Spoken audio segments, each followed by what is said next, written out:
women's and the guys, and I think you need to vocabulary on your own part of your scenario. Hello, brother. How are you?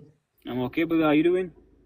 I'm good, brother. But listen, man, I've seen your vocabulary earlier on, and you're vocabulating on other people's scenarios, and it's not nice.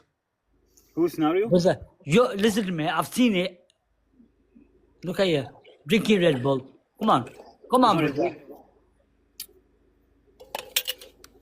It's not Red Bull.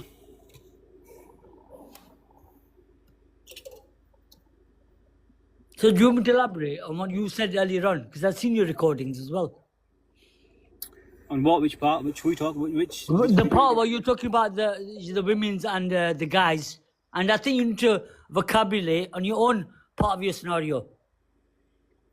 What's my scenario? Your scenario is when you're talking about women and guys, I think you should check your hairline out and your mustache.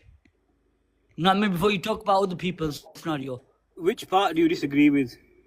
The part when you're talking about women's and wives and husbands and, you know, that's absolutely disgusting behavior. What? Okay. What did I say? Give me a sentence that you disagree with. Because you know what? You're elaborating on friends who I'm on live with. Vocab? What? My vocab? What? Listen, I think you're fucking very drunk. Yeah, you sound like you're slurring your speech, bro. Yeah, I think you're slurring your speech as well with your hairline.